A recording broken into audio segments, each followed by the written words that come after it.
Assalamualaikum warahmatullahi wabarakatuh. Perkenalkan, nama saya Denny Senjaya. Saya dari jurusan Teknik Informatika semester 1. Baik, tujuan saya membuat video, saya ingin memenuhi syarat ataupun tugas dari dosen pendidikan agama Islam. Baik, langsung aja saya menjelaskan untuk soal yang pertama. Sebutkan dan artikan rukun iman dan rukun Islam. Yang kita ketahui, rukun iman. Untuk rukun iman berjumlah 6. Dan yang pertama, rukun iman kepada Allah Subhanahu wa taala. Artinya iman kepada Allah Subhanahu wa taala menjadi dasar dari iman, karena sebagai umat Islam harus mengakui keesaannya. Dia merupakan pencipta di alam semesta, penguasa langit maupun bumi, serta Tuhan yang wajib disembah dengan sifat tidak beranak dan tidak diperanakan. Meyakini akan hadirnya Allah tidak hanya dengan kata-kata semesta, semata, melainkan harus diwujudkan melalui tindakan. Caranya yaitu dengan amar ma'ruf dan nahi mungkar. Maksudnya melakukan segala perintah serta menjauhi larangan yang menghantarkan ke ujung kesesatan. Dan rukun iman yang kedua yaitu iman kepada malaikat. Artinya percaya bahwa malaikat benar-benar makhluk Allah Subhanahu wa taala yang diciptakan dari nur dan tidak memiliki syahwat, sehingga selalu taat kepada perintah Allah. Perintah iman kepada malaikat merupakan kewajiban yang Allah perintahkan. Hal ini tertera dalam Al-Quran surat An-Nisa ayat 136 yang artinya, wahai orang-orang yang beriman, tetaplah beriman kepada Allah dan Rasulnya Muhammad dan kepada kitab Al-Quran yang diturunkan kepada Rasulnya, serta kitab yang diturunkan sebelumnya. Barang siapa yang ingkar kepada Allah, malaikat-malaikatnya, kitab-kitabnya, rasul-rasulnya, dan hari kemudian, maka sungguh orang itu telah tersesat sangat jauh. Dan untuk yang ketiga, iman kepada kitab Allah Subhanahu wa taala. Iman kepada kitab Allah Subhanahu wa taala artinya meyakini sepenuh hati bahwa Allah Subhanahu wa taala telah menurunkan kitab kepada nabi atau rasul yang berisi wahyu untuk disampaikan kepada seluruh umat manusia. Allah menjelaskan ajarannya melalui kitab diturunkan kepada rasul melalui perantara malaikat. Ajaran di dalamnya harus disampaikan kepada umat manusia yang mengimaninya secara utuh tanpa adanya kelalaian. Ada banyak umat yang terdahulu terkena azab karena kelalaiannya. Kitab-kitab ini sebagai pedoman dan pegangan hidup umat dikala para Rasulullah sudah wafat. Hal ini bertujuan agar tidak menjadi kelalaian yang mengakibatkan pecah belahnya akibat dan keyakinan mereka. Meskipun demikian, terdapat penerusnya yaitu para sahabat dan ulama. Dan yang keempat, iman kepada Nabi dan Rasulullah Subhanahu wa taala. Berarti meyakini bahwa Rasul dan Nabi itu benar-benar utusan Allah Subhanahu wa taala yang ditugaskan untuk membimbing umatnya ke dalam ke jalan yang benar agar selamat dunia dan akhirat. Umat Islam diwajibkan beriman kepada Rasulullah Subhanahu wa taala karena termasuk orang yang sempurna, insani kamil, memiliki sifat terjaga dari segala perbuatan dosa atau maksum, serta apa yang disampaikan merupakan wahyu Allah dan bukan hawa nafsu sendiri. Dan untuk yang kelima, iman kepada hari akhir atau kiamat, yaitu percaya dan meyakini bahwa seluruh alam termasuk dunia dan seisinya akan mengalami kehancuran. Artinya umat Islam wajib percaya dan yakin bahwa hari akhir atau hari kiamat itu pasti akan datang. Kelak manusia akan dibangkitkan kembali dari alam kubur untuk menerima pengadilan Allah Subhanahu wa taala. Dan untuk yang keenam, iman kepada qada dan qadar Allah Subhanahu wa taala, yang artinya kita harus percaya dengan sepenuh hati bahwa Allah Subhanahu wa taala telah menentukan segala sesuatu yang akan terjadi pada makhluknya. Setiap manusia telah diciptakan dengan ketentuan-ketentuan dan telah diatur nasibnya sejak zaman azali. Dan untuk yang kedua, rukun Islam. Tentu kita tahu bahwa rukun Islam memiliki 5, yaitu yang pertama syahadat.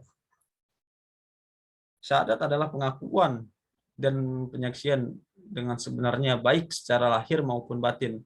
Kalimat syahadat artinya aku bersaksi bahwa tiada Tuhan selain melainkan Allah dan aku bersaksi bahwa Nabi Muhammad adalah utusan Allah.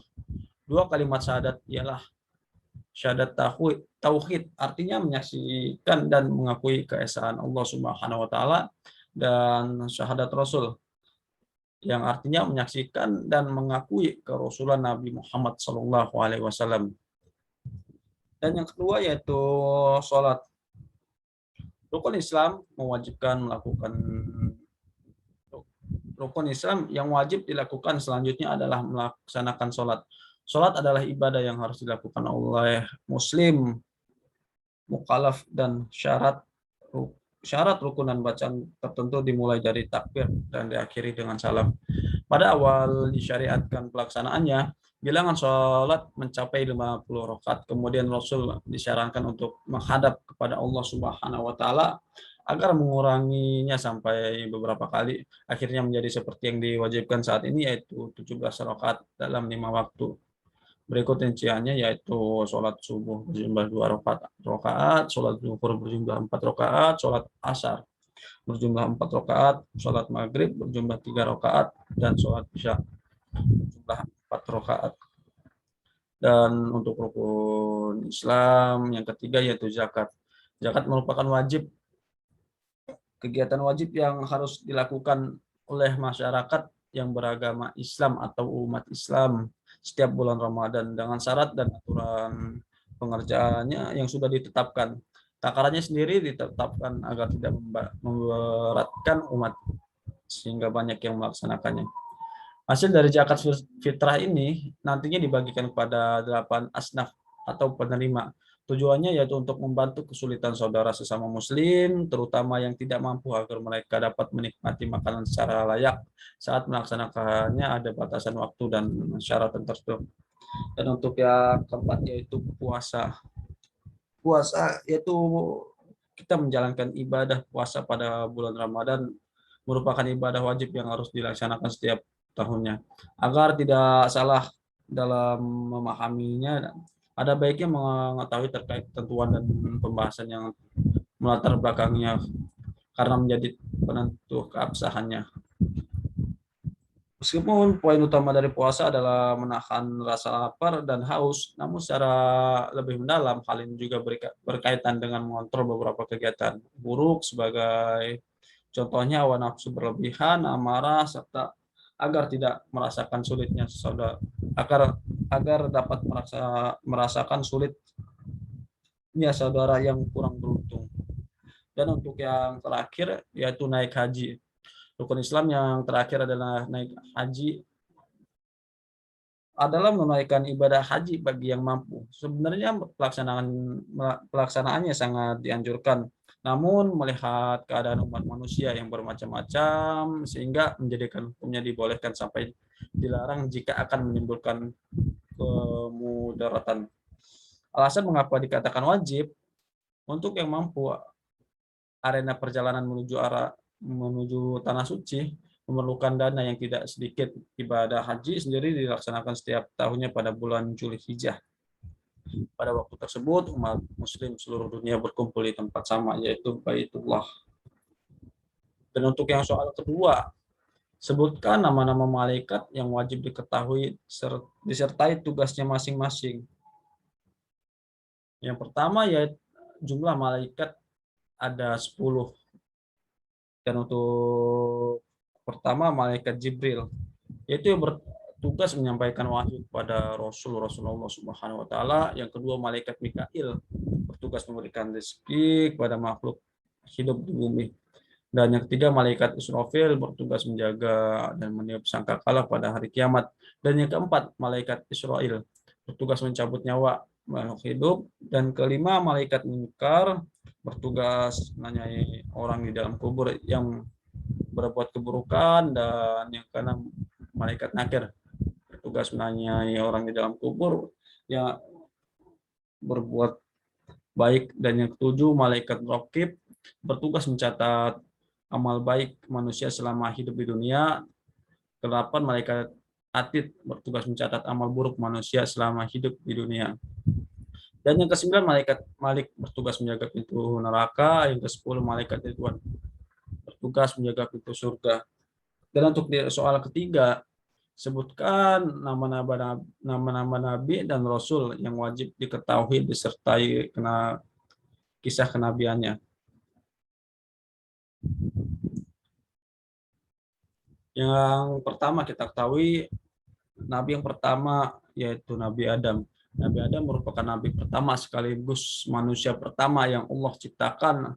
Sebelumnya, Nabi Adam tinggal di surga dengan pasangannya yaitu Hawa. Namun atas bujukan iblis, Adam dan Hawa memakan buah kuldi yang telah dilarang Allah Subhanahu wa taala. Meski telah bertobat, Allah tetap memerintahkan mereka turun ke bumi. Beberapa mukjizat Nabi Adam yaitu menjadi khalifah pertama di bumi, diajarkan oleh Allah Subhanahu wa taala segala hal tentang nama benda dan makhluk di bumi, memiliki umur yang panjang dan bisa memberikan 40 tahun untuk Nabi Daud, memiliki tinggi 60 hasta, dikaruniai keturunan kembar berpasang-pasangan. Dan yang kedua yaitu Nabi Idris. Nabi Idris adalah keturunan ke-6 Nabi Adam yang terkenal dengan kecerdasannya. Banyak pesan kebaikan yang disampaikan Nabi Idris, seperti nasihat untuk menjadikan sholat jenazah sebagai penghormatan, untuk selalu bersyukur, menghindari hasad dan dengki, melarang menumpuk harta yang tidak bermanfaat, dan mematuhi perintah Allah Subhanahu wa taala dengan ikhlas, baik dalam sholat, berpuasa, dan amalan lainnya. Nabi Idris memiliki mukjizat sebagai berikut, yaitu memiliki kecerdasan mengamati fenomena alam dan mengartikan wahyu Allah. Manusia pertama yang bisa membaca dan menulis, manusia pertama yang bisa menjahit pakaian. Nabi Idris bisa menggunakan pakaian yang terindah, sementara saat itu orang-orang masih menggunakan kulit binatang. Nabi Idris pernah merasakan sakaratul maut dan dihidupkan kembali atas izin Allah Subhanahu wa taala, dan pernah melihat surga dan neraka. Yang ketiga yaitu Nabi Nuh. Nabi Nuh adalah satu di antara nabi yang masuk golongan ulul azmi. Semasa dakwahnya, Nabi Nuh menerima banyak tantangan dan penolakan, termasuk dari anak dan istrinya.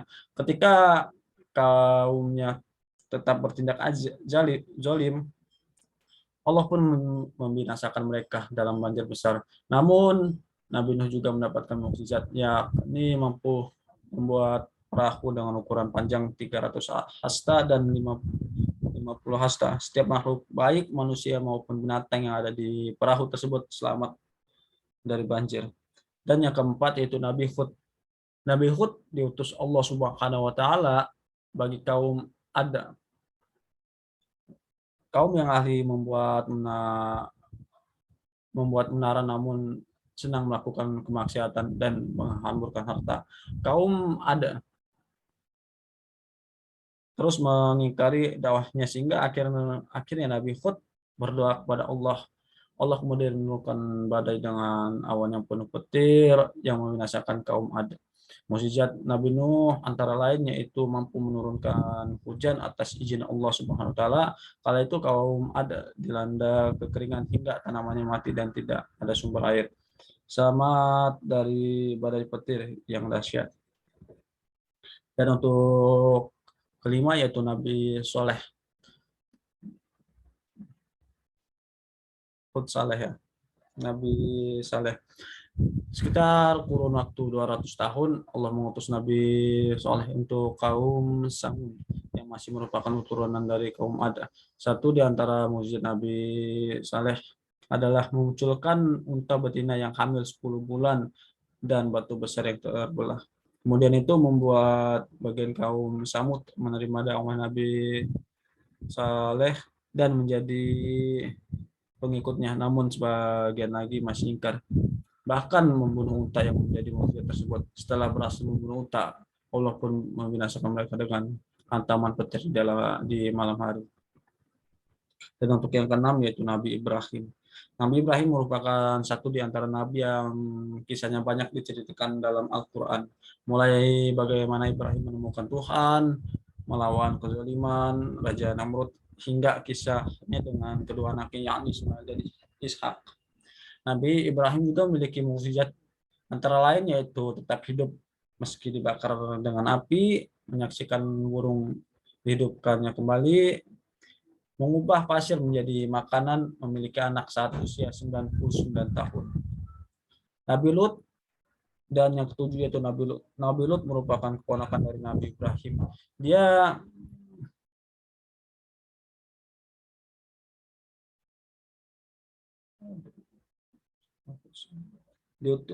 diutus Allah untuk mendakwah pada kaum Sodom, kaum yang rusak dan terkenal dengan pelaku seks sama jenis. Dakwah Nabi Lut pun ditentang oleh mereka. Sesaat setelah mereka mengusir Nabi Lut, Allah membinasakan dengan bencana gempa bumi dan angin puting.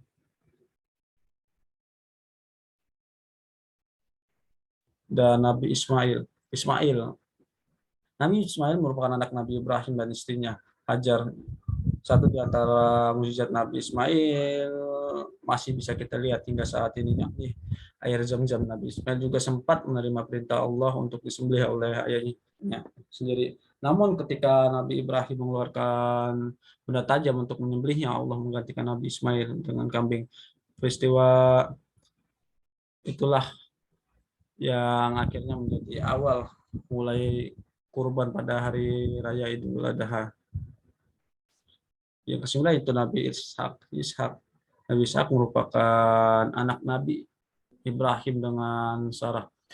Dia lahir 14 tahun setelah Nabi Ismail. Dia juga selalu mengikuti ayahnya dalam berdakwah. Dalam Al-Quran disebutkan Nabi Ishak adalah hamba yang memiliki ilmu, akhlak dan perbuatan yang baik, dan dari keturunan lahir nabi-nabi yang berasal dari Bani Israel.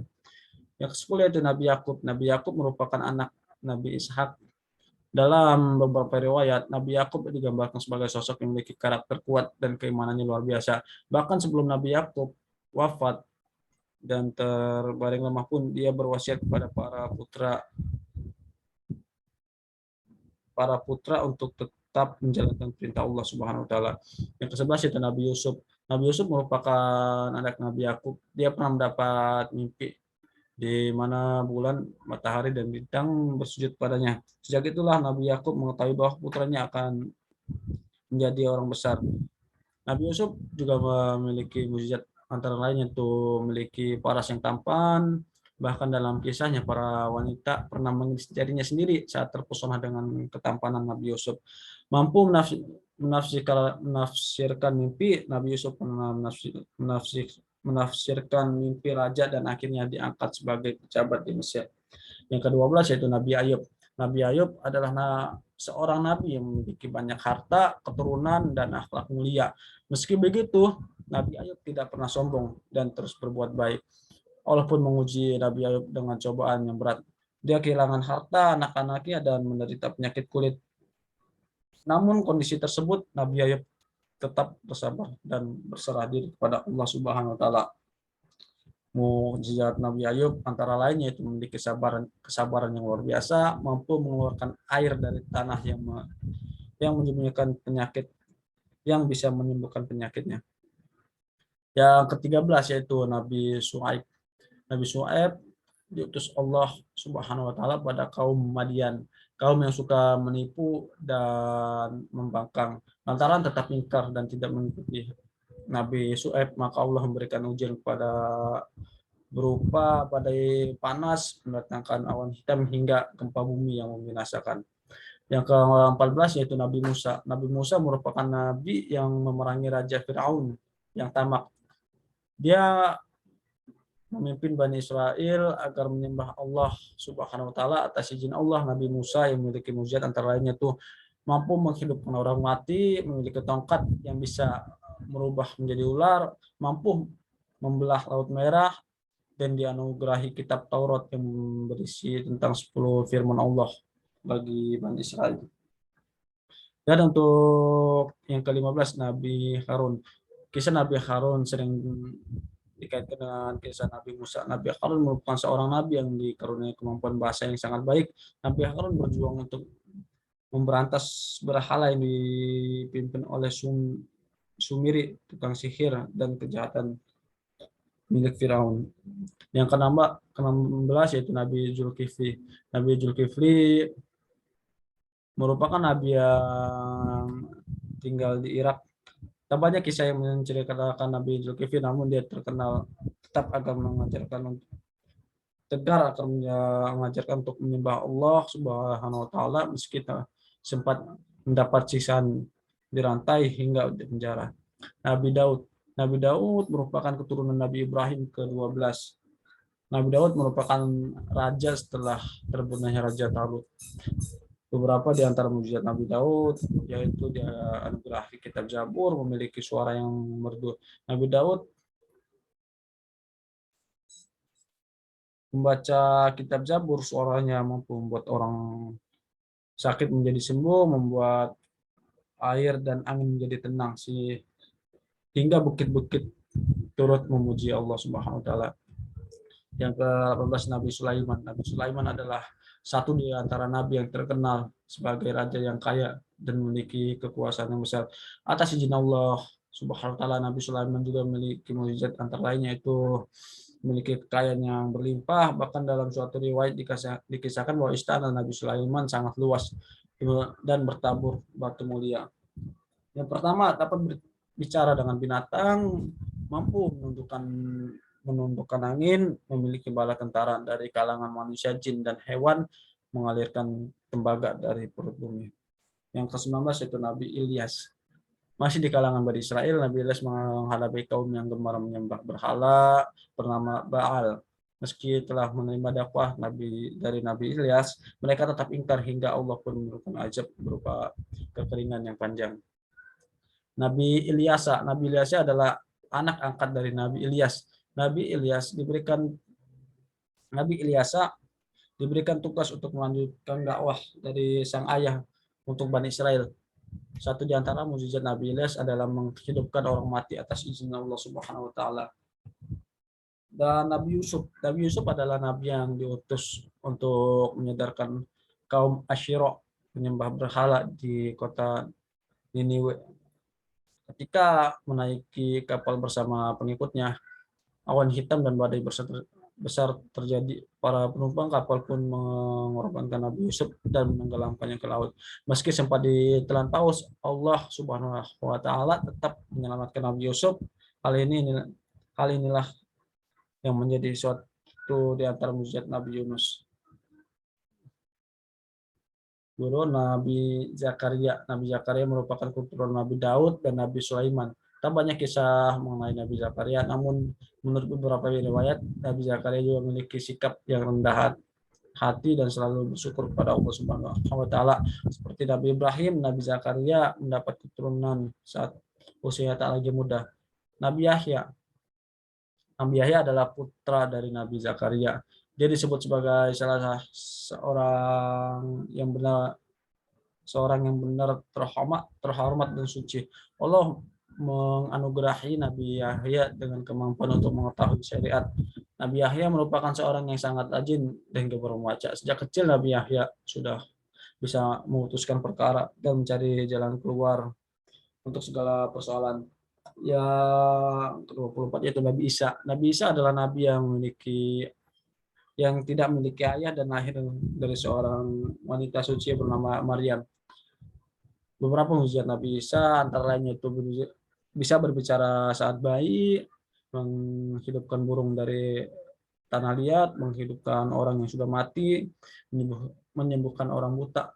dan penyakit sopak, menurunkan hidangan dari langit, dan dianugerahi kitab Injil.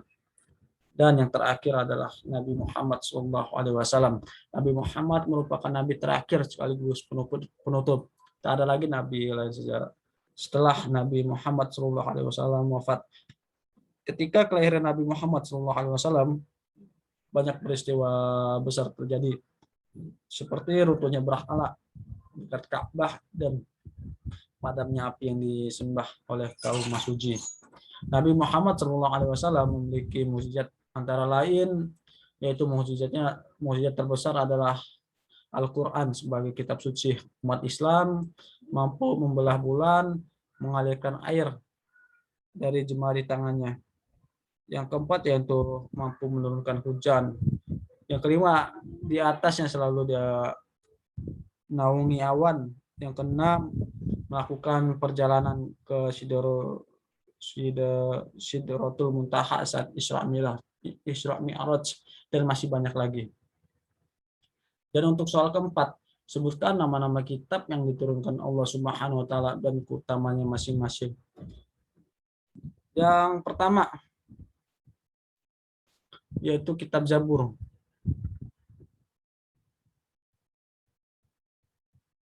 Kitab Zabur merupakan sebuah kitab yang Allah Subhanahu wa taala turunkan kepada Nabi Daud alaihi wasallam. Kitab Zabur berfungsi untuk dijadikan sebagai pedoman serta petunjuk pada umat dari Nabi Daud, sebagaimana yang telah difirmankan Allah Subhanahu wa taala dalam surat Al-Isra ayat 55, yang artinya kami telah memberikan Zabur kepada Daud.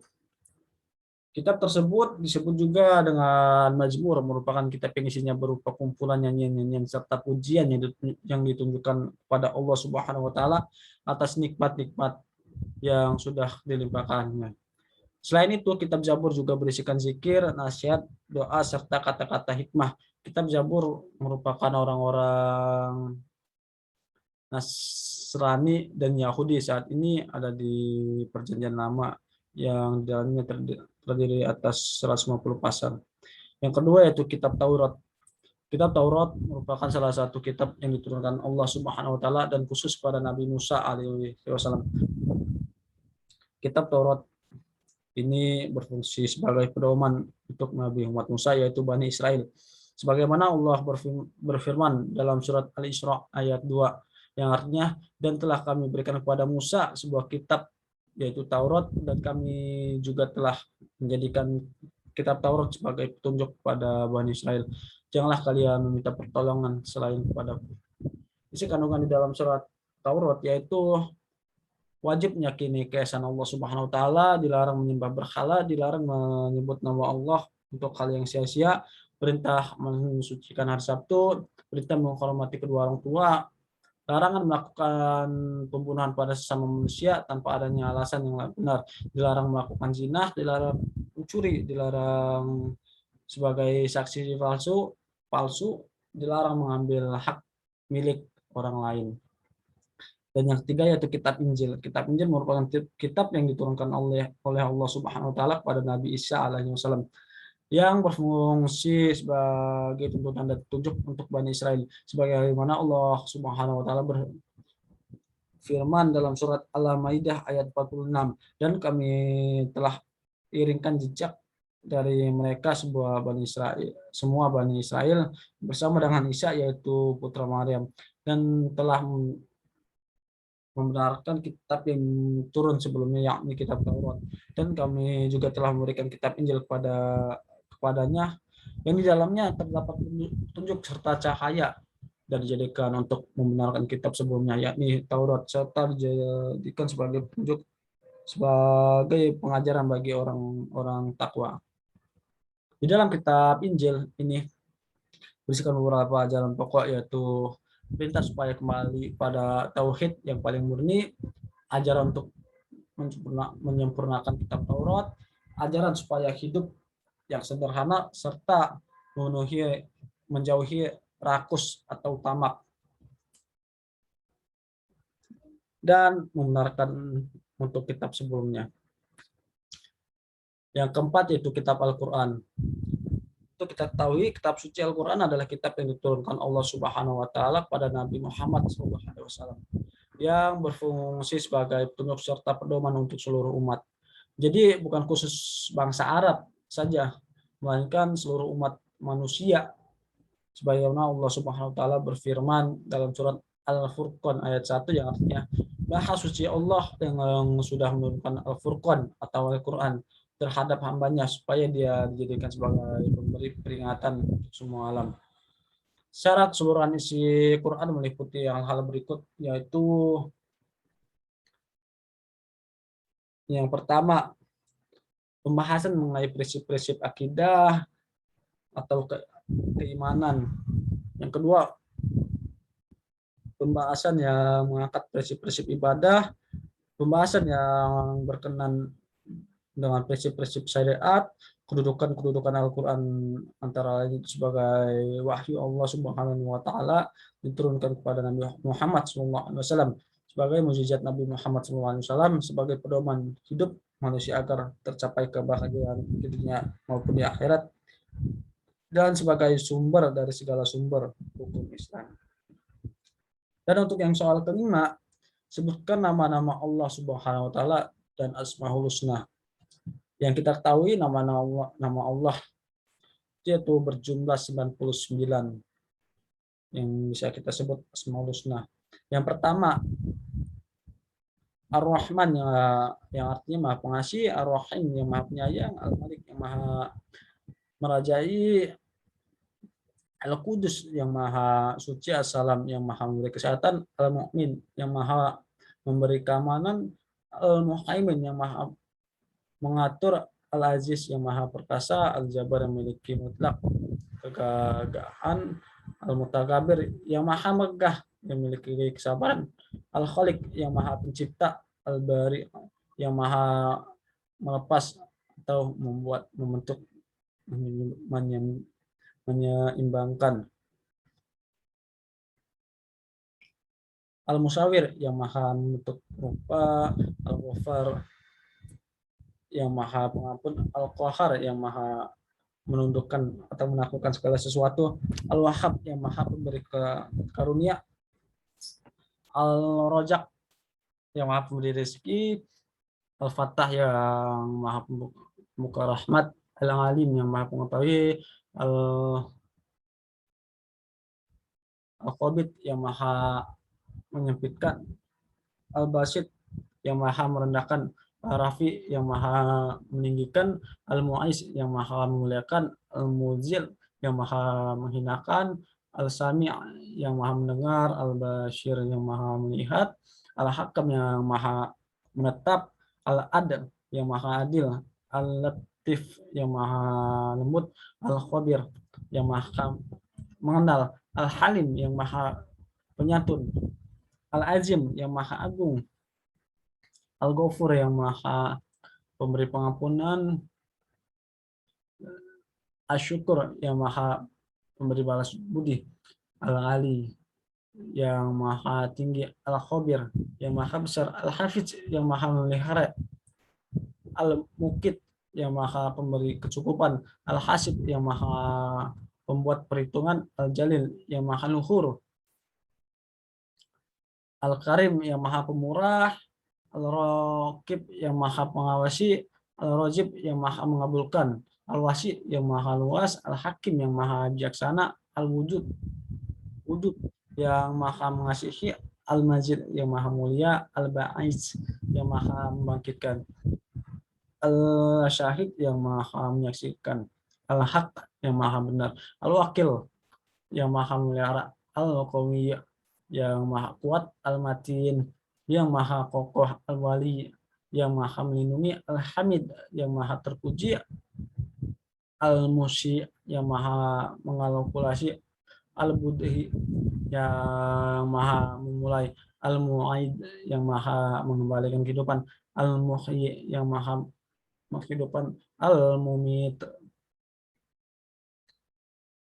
yang Maha mematikan, Al-Hayyu yang Maha hidup, Al-Qayyum yang Maha mandiri, Al-Wajid yang Maha penemu, Al-Majid yang Maha mulia, Al-Wahid yang Maha tunggal, Al-Ahad yang Maha Esa, Al-Samad yang Maha dibutuhkan, Al-Qadir yang Maha menentukan masa, Maha menyimbangkan, Al-Muqtadir yang Maha berkuasa,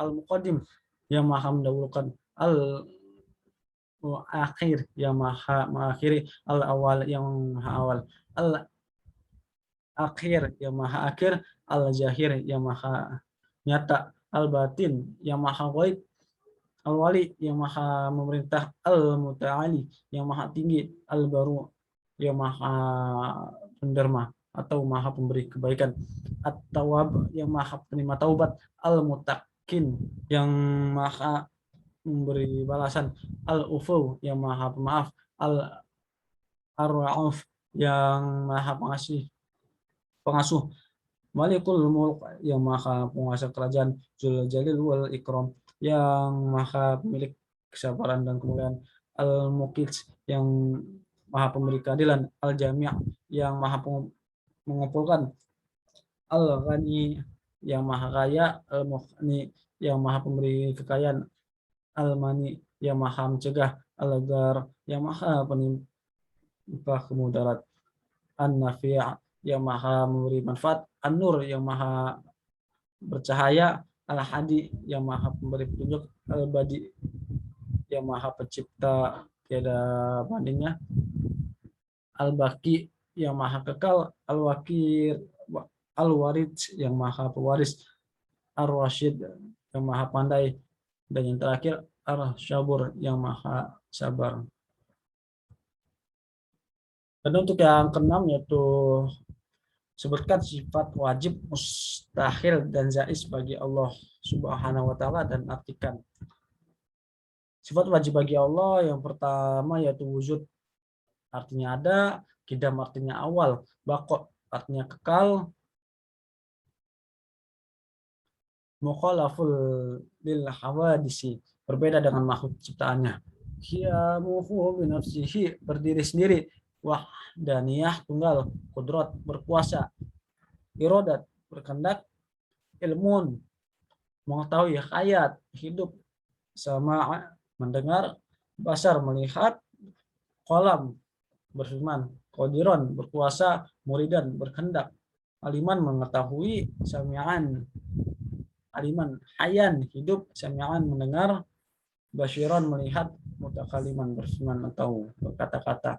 Dan untuk sifat mustahil bagi Allah yaitu adam tiada, kudus ada yang mendahulukan, fana musnah,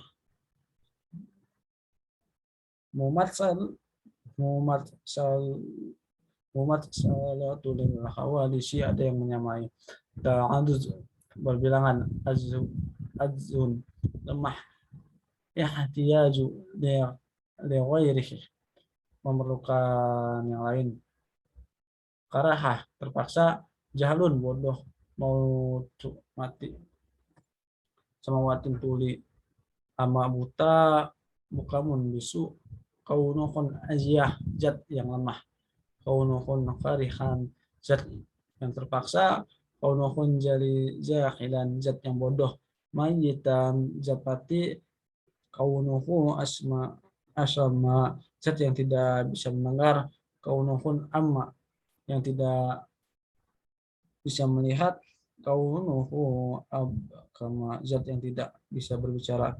Dan untuk sifat jaiz bagi Allah hanya ada satu yaitu fil kulli mu'minin aw kafaru. Artinya Allah itu berwenang untuk menciptakan dan berbuat sesuatu atau tidak sesuatu dengan kehendaknya. Dan untuk soal yang ketujuh yaitu sifat-sifat wajib, mustahil, dan jaiz bagi Rasul serta artinya. Yang pertama yaitu sifat asyidik. Sifat wajib bagi Rasul yang pertama adalah asyidik, yang artinya selalu benar dan jujur. Sifat ini pasti memiliki oleh Rasul sebab dia tidak ada seorang pun Rasul yang berbohong pada orang lain. Salah satunya saat sifat ini begitu melekat kepada Nabi Muhammad SAW. Kejujuran beliau tidak terkenal hanya di kalangan para sahabat, dan juga para musuh pun mungkin mengakui hal tersebut, sebagaimana dalam hadis yang diriwayatkan oleh Ali radhiyallahu anhu bahwa Abu Jahal pernah berkata kepada Rasulullah SAW, kami tidak menganggap engkau dusta, tapi menganggap dusta ajaran yang kau bawa. Selain itu, kejujuran juga dicontohkan Nabi Ibrahim alaihissalam pada bapaknya. Apa yang disembah oleh bapaknya adalah suatu yang tidak dapat memberi manfaat dan malah mendatangkan mudarat. Maka Nabi Ibrahim berusaha mengajak bapaknya untuk meninggalkan hal tersebut. Peristiwa tersebut yang berikan di dalam Al-Quran dan diceritakan Muhammad kisah Ibrahim di kitab Al-Quran. Sungguhnya dia adalah orang yang sangat benar, seorang nabi, dalam surat Maryam ayat 41. Yang kedua, al-amanah. Al-amanah merupakan sifat wajib bagi Rasulnya, memiliki arti dapat dipercaya. Yang ketiga, at-tabligh. At-tabligh yang artinya adalah menyampaikan. Al-fatonah. Al-fatonah yang itu berarti memiliki kecerdasan yang tinggi. Dan sifat mustahil bagi Rasul yaitu hizib yang artinya berbohong atau berdusta. Yang kedua, khianat artinya bertentang dengan janji. Yang ketiga, al-khitman artinya menyembunyikan rahasia. Dan yang keempat, al-baladoh yang artinya bodoh. Dan sifat jais bagi Rasul. Sifat jais ini hanya ada satu, yaitu al-aradul basyariyah, yang dimaksud dengan al-aradul basyariyah adalah sifat-sifat yang sama dengan manusia pada umumnya. Sifat tersebut yakni makan, minum, haus, sakit, lapar, sedih, senang, bersih, dan sebagainya. Namun sifat-sifat kemanusiaan ini tidak mengurangi dan bukan derajat seorang Rasul. Rasul juga memiliki sifat-sifat yang tidak terdapat pada selain Rasul, yaitu seperti Ishmatur Rasul adalah orang yang maksum, terlindungi dari dosa dan salah dalam kemampuan pemahaman agama, ketaatan dan menyampaikan wahyu Allah Subhanahu wa taala. Oleh karena itu, seorang Rasul selalu siaga dalam menghadapi tantangan tugas apapun. Yang kedua itu iltizamur Rasul adalah orang-orang yang selalu komitmen dengan apapun yang mereka ajarkan. Mereka bekerja dan berdakwah sesuai dengan arahan dan perintah Allah Subhanahu wa taala. Meskipun untuk menjalankan perintah Allah Subhanahu wa taala harus berhadapan dengan tantangan yang berat, baik dalam diri pribadi maupun diri para musuhnya. Rasul tidak pernah sejengkal pun menghindar atau mundur dari perintah Allah Subhanahu wa taala. Yang kedelapan, untuk soal kedelapan, yaitu sebutkan nama surat dan ayat pada 30 juz dalam kitab suci Al-Quran. Yang pertama Al-Fatihah, ayat pertama yaitu Bismillahirrahmanirrahim yang disambung dengan Alhamdulillahirabbil alamin. Yang kedua yaitu surat Al-Baqarah yaitu Alif Lam Mim. Yang ketiga yaitu Al-Imran artinya kekeluargaan yang dimulai dengan Alif Lam Mim. Dan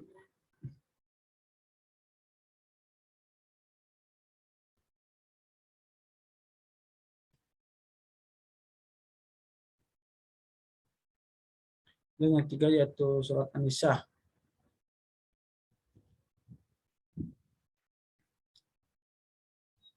Yang keempat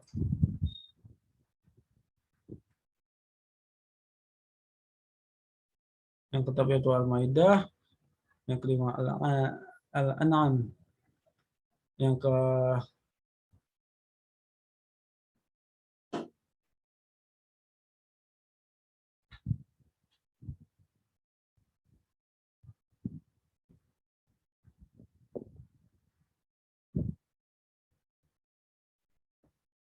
selanjutnya itu Al-An'am, Al-A'raf, yaitu yang selanjutnya Al-Anfal, At-Taubah, Yunus, Hud, ya Nabi Hud. Yusuf artinya Nabi Yusuf. Ar-Ra artinya guru. Ibrahim, surat Al-Ibrahim. Ibrahim yang kelima Al-Hijrah. Dengan surat awalan Alif Lam Ra. Tilka ayatul kitab wal Qur'anil mubin. Yang ke-16 yaitu An-Nahl yang artinya lebah. Yang surat awalannya At-Amrullahi wa la tastaz'un subhanahu wa ta'ala amma yusyrikun. Yang ke-17 yaitu surat Al-Isra. Yang surat kepalanya itu Bismillahirrahmanirrahim. Subhanalladzi asra bi 'abdihi lailan minal masjidil haram ilal masjidil aqsa alladzi barakna hawlahu linuriyahu min ayatina innahu huwas samiul basir. Yang ke-18 yaitu surat Al-Kahfi. Yang surat awalnya itu Bismillahirrahmanirrahim. Alhamdulillahilladzi anzala 'ala 'abdihi al-kitaba wa lam yaj'al lahu 'iwaja. Itu surah Maryam. Yang surat awalnya itu Qaf ya ayyusad. Ke-20 ya surat Toha. Yang ke-21 ya surat An-Nabiyyah. Yang kedua ya surat Al-Hajj. Yang ke-23 ya surat Al-Mu'minun. Yang ke-24 ya surat An-Nur. Yang ke-25 surat Al-Furqan. Ke-26 Asy-Syura. 27 An-Naml. Yang ke-28 Al-Qasas. 29 Al-Ankabut. 30 Ar-Rum. 31 Luqman, surat Luqman. Yang ke-32 As-Sajdah. Yang ke-33 Al-Ahzab. Yang ke-4 Saba. 5 Fatir. Yang ke-6 yaitu Yasin. Yang ke-37 itu As-Safat. 38 Sad. 39 itu Az-Zumar. 40 Ghafir. 41 Asy-Syura. 41 Fusilat. 42 Asy-Syura. 3 Al-Zukhruf. 44 Ad-Duhan. 45 Al-Jasiyah. 46 Al-Ahqaf. 47 itu surat Muhammad. 48 Al-Fatih. 49 Al-Hujurat. Surah 50 yaitu Qaf. 51 Az-Zariyat. 52 At-Tur. 53 An-Najm. 54 Al-Qamar. 55 Ar-Rahman. 56 Al-Waqiah. 57 Al-Hadid. 58 Al-Mujadilah. 59 Al-Hasyr. Surat ke-60 yaitu Al-Muntahanah. Yang ke-61 As-Saf. 62 Az-Zumu'ah. Yang 63 Al-Munafiqun. 64 At-Takabun. 65 At-Talaq.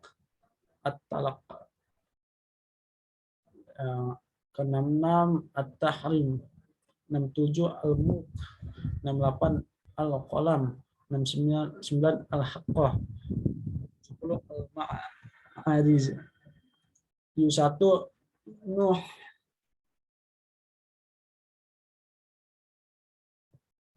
72 Al-Jin.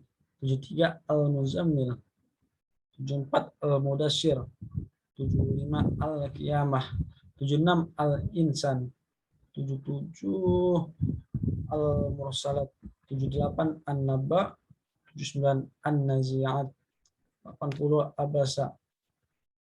81 At-Takwir. 82 Al-Infitar. 83 At-Tatfif. 84 Al-Insyiqah. 85 Al-Buruj. 86 at-taqriq at-tariq. 87 al-a'la.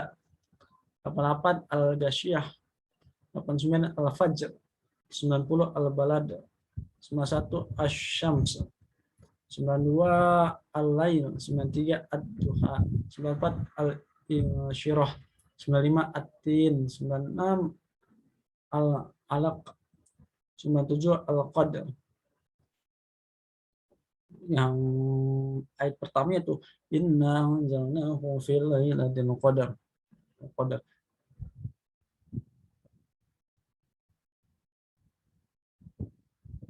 99, yang 99 itu al-jaljalah. Yang ke-100 yaitu al-adiyat. Yang ke-101 itu al-qari'ah. 102 at-takasur. 103 al-asyr. 104 al-humazah.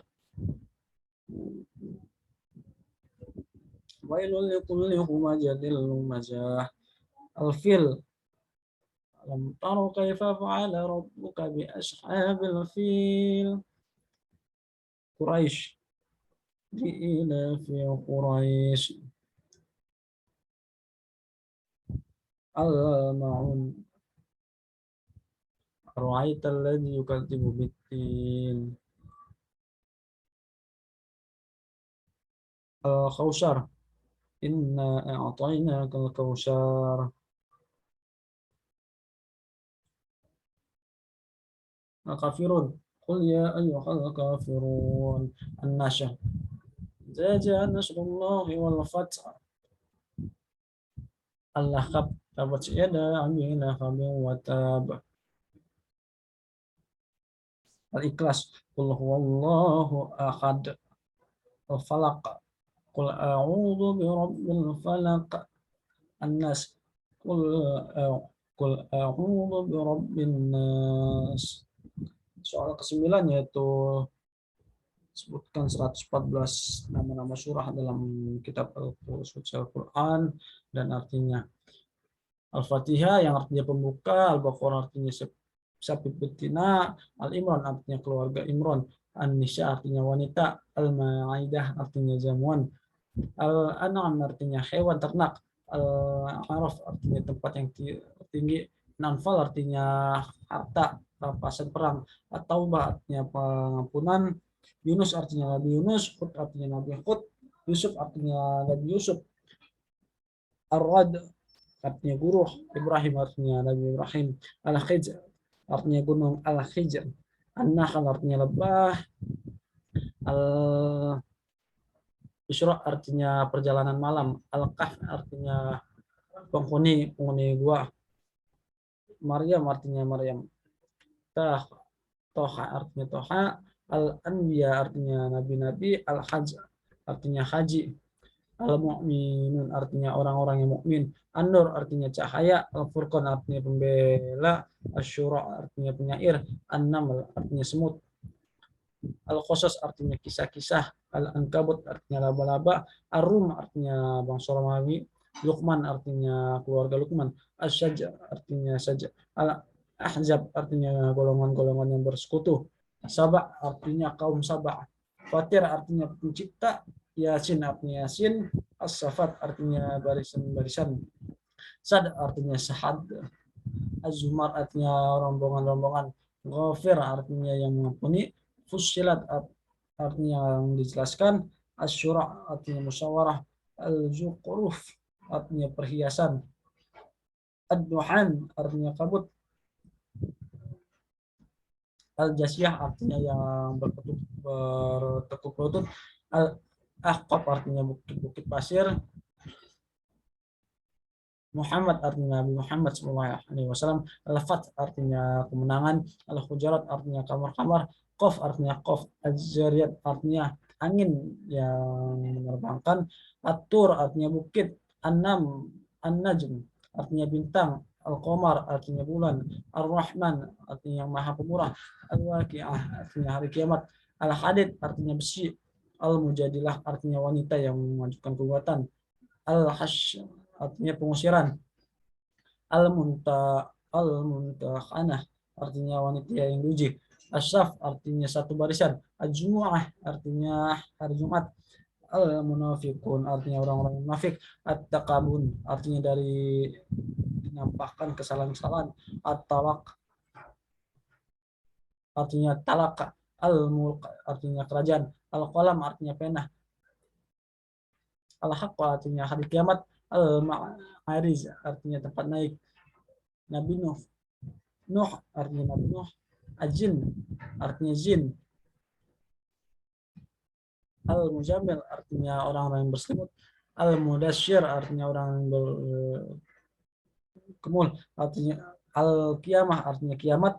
Al-insan artinya manusia. Al-musalat artinya malaikat-malaikat yang diutus. An-naba artinya berita besar. An-naziat artinya malaikat-malaikat yang mencabut.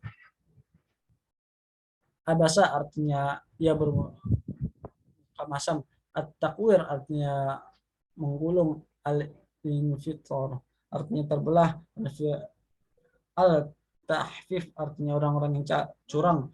Al-insyikok artinya terbelah. Al-buruj artinya gugusan binatang. At-tarik artinya yang datang dari malam hari. Al-a'la artinya yang paling tinggi. Al-ghasyiyah artinya hari pembalasan. Al-fajr artinya fajar. Al-balad artinya negeri. Al-syams artinya matahari. Al-lail artinya malam. Ad-duha artinya waktu matahari sepenggalahan naik duha. Al-insyirah artinya melampangkan. At-tin artinya buah tin. Al-alaq artinya segumpalan darah. Al-qadar artinya kemudian. Al-baqiyah artinya pembuktian. Al-zalzalah artinya kegoncangan. Al-adiyat artinya berlari kencang. Al-qari'ah artinya kiamat. Al-takasur artinya bermuka-muka. Al-asyr artinya masa. Al-humazah artinya pengupat. Al-fil artinya gajah. Quraisy artinya suku Quraisy. Al-ma'un artinya barang-barang yang berguna. Al-kausar artinya nikmat yang berlimpah. Al-kafiran artinya orang-orang kafir. An-nasyr artinya pertolongan. Al-lahab artinya gejolak api. Al-ikhlas artinya ikhlas. Al-falaq artinya waktu subuh. An-nas artinya umat manusia.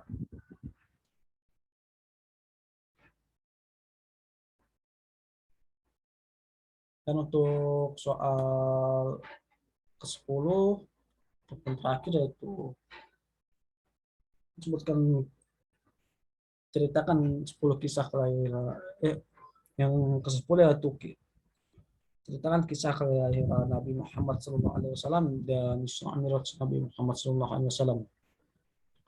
Yang pertama yaitu kelahiran Nabi Muhammad SAW. Nabi Muhammad lahir di Makkah hari Senin 12 Rabiul Awal pada tahun 571 dalam kalender Romawi yaitu 1450 tahun yang lalu. Rasul lahir dari ibu bernama Aminah dan ayahnya bernama Abdullah. Rasulullah SAW pernah ditanya mengenai puasa pada hari Senin. Lantas beliau menjawab, hari Senin adalah hari aku dilahirkan. Tahun tersebut juga disebut sebagai tahun gajah, yakni tahun ketika pasukan gajah di bawah pimpinan Rahah Habasyah tengah menyerang Ka'bah.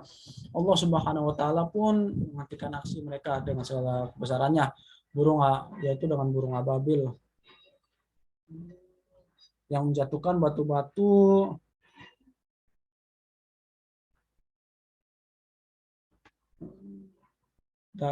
untuk mendatangkan wabah-wabah penyakit.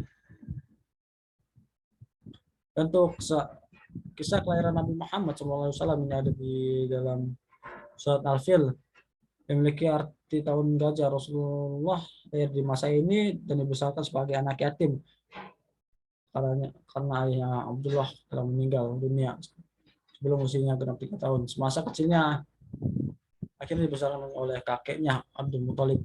Pada saat Nabi lahir, seorang ibu bernama Milimah Sa'diyah dengan ikhlas mau menyusui Muhammad SAW meski asinya sulit keluar.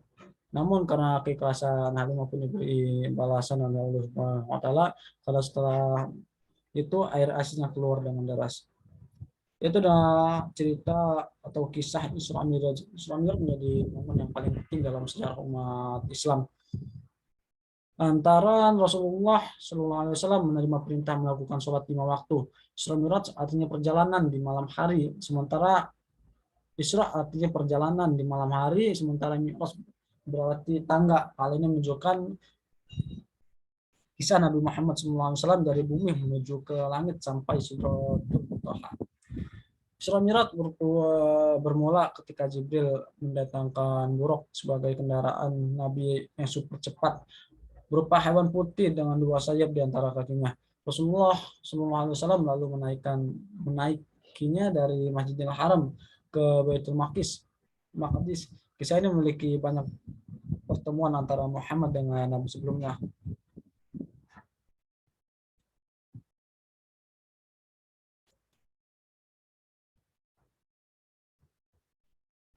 Baik, untuk